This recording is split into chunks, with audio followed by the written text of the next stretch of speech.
সাংবিধানিক বিধান অনুযায়ী আগামী ৯০ দিনের মধ্যে নতুন রাষ্ট্রপ্রধান নির্বাচন সম্পন্ন করতে হবে, যার মূল দায়িত্ব থাকবে জাতীয় সংসদের নবনির্বাচিত সংসদ সদস্যদের ওপর। এই অবস্থায় সমগ্র দেশ জুড়ে একটি কৌতূহল, কে হতে যাচ্ছেন দেশের পরবর্তী মহামান্য রাষ্ট্রপতি। সম্ভাব্য প্রার্থীদের তালিকা নেহাত ছোট নয়, কিন্তু দলীয় কোন্দল ও অভ্যন্তরীণ গ্রুপিংয়ের ঝুঁকি এড়াতে বিএনপির ভারপ্রাপ্ত চেয়ারম্যান তারেক রহমান দলের ভেতর থেকে কাউকে রাষ্ট্রপতি বানাতে আগ্রহী নন বলে জানা যাচ্ছে। তিনি চাচ্ছেন বঙ্গভবনে এমন একজনকে আসীন করতে যিনি সম্পূর্ণ অরাজনৈতিক ও দল নিরপেক্ষ। ঠিক এই জায়গাতেই উঠে আসছে সবচেয়ে বড় চমক। খলিলুর রহমান বা আশিকুর রহমানের মতোই নোবেলজয়ী ডক্টর মোহাম্মদ ইউনূসকেও বিএনপি নেতাকর্মীরা অতীতে তীব্র সমালোচনা করেছিলেন। এমনকি দলটির পূর্ববর্তী মেয়াদে তার বিরুদ্ধে আইনি মামলাও হয়েছিল। তবে রাজনীতির পরিবর্তিত প্রেক্ষাপটে খলিল ও আশিকের মতো সেই ডক্টর ইউনূসকেই কি শেষ পর্যন্ত বঙ্গভবনের সর্বোচ্চ পদে বসাতে যাচ্ছে তারেক রহমান? বর্তমান রাষ্ট্রপতি শাহাবুদ্দিন চুপ্পুর পদত্যাগের গুঞ্জন ছড়িয়ে পড়ার পর থেকেই রাজধানীর রাজনৈতিক অঙ্গনে এক সুনির্দিষ্ট নাম নিয়ে ফিসফাস শুরু হয়েছে।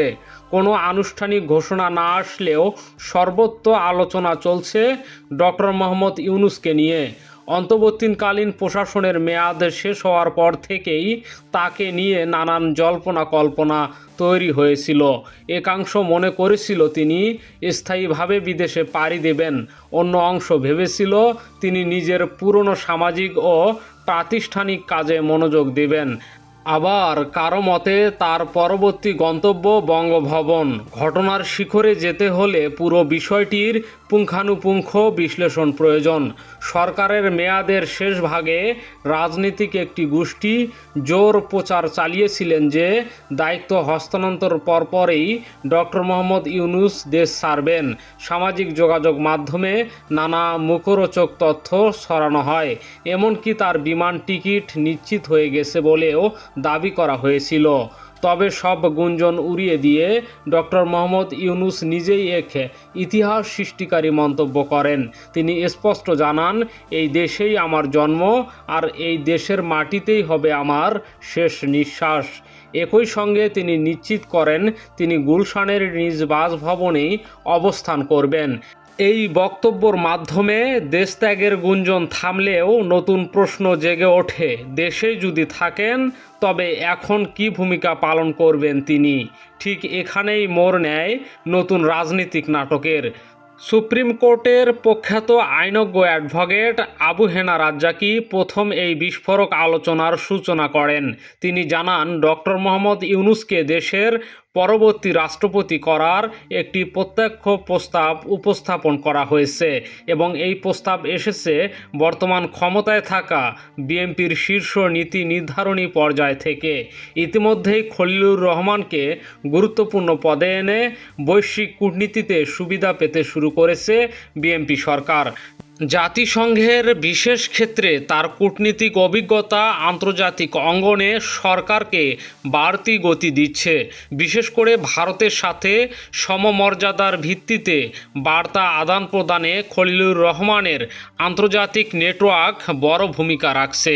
আর এই খলিলুর রহমানই এখন জোর লবিং চালাচ্ছে যাতে ডক্টর ইউনূসকে বঙ্গভবনের দায়িত্ব দেয়া হয়। কিন্তু ডক্টর মোহাম্মদ ইউনূসের মতো রাজনৈতিক ব্যক্তিকে কেন রাষ্ট্রপ্রধান বানাতে এত আগ্রহী শাসক দল ও কূটনীতিক মহল?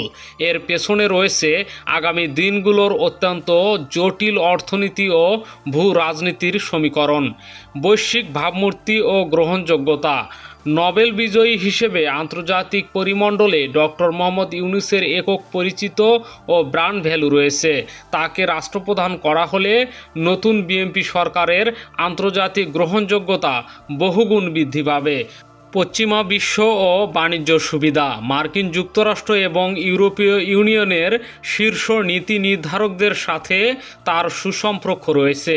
যেহেতু বাংলাদেশের পোশাক রপ্তানির মূল বাজার এই অঞ্চলগুলো, তাই বঙ্গভবনে তার উপস্থিতি বাণিজ্য চুক্তি ও সম্ভাব্য শুল্ক মুক্ত সুবিধা বজায় রাখতে বড় ভূমিকা রাখবে। আন্তর্জাতিক অর্থায়ন ও ঋণ প্রাপ্তি। বর্তমান বিশ্ব অর্থনৈতিক মন্দার সময়ে আইএমএফ, বিশ্ব ব্যাংক বা এডিপির মতো শীর্ষ অর্থলগ্নি সংস্থার কাছ থেকে সহজ শর্তে দ্রুত ঋণ পেতে তার ব্যক্তিগত গ্রহণযোগ্যতার বড় অনুঘটক হিসেবে কাজ করবে। বৈদেশিক সরাসরি বিনিয়োগ। আন্তর্জাতিক বাণিজ্য গোষ্ঠী ও বহুজাতিক কোম্পানিগুলো বিনিয়োগের ক্ষেত্রে স্থিতিশীলতা ও বিশ্বস্ততা খোঁজ করে। ডক্টর ইউনূস রাষ্ট্রপ্রধান থাকলে বিদেশি বিনিয়োগকারীদের মাঝে সেই বিশ্বস্ততার জায়গা দ্রুত তৈরি হবে। জলবায়ু তহবিল। বৈশ্বিক জলবায়ু তহবিল থেকে ক্ষতিপূরণ ও সাহায্য নিশ্চিত করে দেশের অর্থনীতির ভিত্তি মজবুত করতে তার আন্তর্জাতিক প্রভাব কাজ করবে। কেবল অর্থনৈতিক ক্ষেত্রই নয়, রাজনৈতিক ও সামরিক কৌশলগত দিক থেকেও এই চিন্তা অত্যন্ত সুপরিকল্পিত। দীর্ঘ সময় ক্ষমতার বাইরে থাকার পর দেশ পরিচালনায় এসে একজন সর্বজনগ্রাহ্য ব্যক্তিকে রাষ্ট্রপ্রধান পদে রাখা অভ্যন্তরীণ রাজনৈতিক স্থিতিশীলতার জন্য অপরিহার্য। বিশেষ করে নতুন সরকার যখন ভারতকেন্দ্রিক নীতি থেকে কিছুটা সরে এসে চীন, পাকিস্তান ও তুরস্কের মতো অক্ষের দিকে ঝুঁকছে, তখন ভারসাম্য বজায় রাখতে ডক্টর ইউনূসের মতো পশ্চিমা বান্ধব ভাবমূর্তি অত্যন্ত দরকারি। 2024 এর গণ অভ্যুত্থানের পরবর্তীতে দেশে রাষ্ট্র সংস্কারের যে দাবি উঠেছিল, ডক্টর ইউনূসকে রাষ্ট্রপতি পদে রাখলে সাধারণ জনগণের মনে সংস্কার প্রক্রিয়ার প্রতি আস্থা বজায় থাকবে। তাছাড়া প্রবাসীদের মাঝে তার ভাবমূর্তি ভালো হওয়ায় বৈধ ব্যাংকিং চ্যানেলে রেমিডেন্স প্রবাহ বাড়তেও তা সহায়তা হতে পারে। এমনকি দেশ থেকে অতীতে পাচার হওয়া অর্থ ফেরত আনার আন্তর্জাতিক আইনি জটিলতা নিরসনেও তার সুপরিচিতি কাজে আসতে পারে। সার্বিক বিচারে দক্ষিণ এশিয়ার জটিল ভূ রাজনৈতিক টানাপোড়েনে বাংলাদেশকে একটি নিরপেক্ষ ও শক্তিশালী অবস্থানে ধরে রাখতে বিশ্বমানের একজন ব্যক্তিত্বকে রাষ্ট্রপ্রধান করা দীর্ঘমেয়াদী কৌশলের অংশ। বিশ্লেষকদের মতে অতীতে বিএনপি যেমন কৌশলগত কারণে খলিলুর রহমান বা আশিকুর রহমানকে গ্রহণ করে রাজনৈতিক সুফল নিয়েছে, ঠিক তেমনি বিশ্ব কূটনীতি ও দেশের ভঙ্গুর অর্থনীতি পুনরুদ্ধারে ডক্টর মোহাম্মদ ইউনূসকে বঙ্গভবনে আসীন করাই হতে পারে তারেক রহমানের সবচেয়ে বড় কৌশলগত চাল। এখন মূল প্রশ্ন হলো, শাহাবুদ্দিন চুপ্পুর বিদায়ের পর সব সমীকরণ মিলিয়ে ডক্টর ইউনূসই কি হবেন দেশের পরবর্তী মহামান্য রাষ্ট্রপতি, নাকি বিএনপির অভ্যন্তরীণ প্রবল বিরোধিতা ও দেশের প্রভাবশালী কর্পোরেট গ্রুপগুলোর চাপে এই পরিকল্পনা থেকে পিছিয়ে আসবে শীর্ষ নেতৃত্ব? দর্শক, কমেন্ট করে জানিয়ে দিন আপনার মহামূল্যবান মতামত, আর ভিডিওতে একটি লাইক দিন। এই চ্যানেলে নতুন হলে অবশ্যই সাবস্ক্রাইব করুন এবং বেল আইকনটি বাজিয়ে রাখুন। ধন্যবাদ।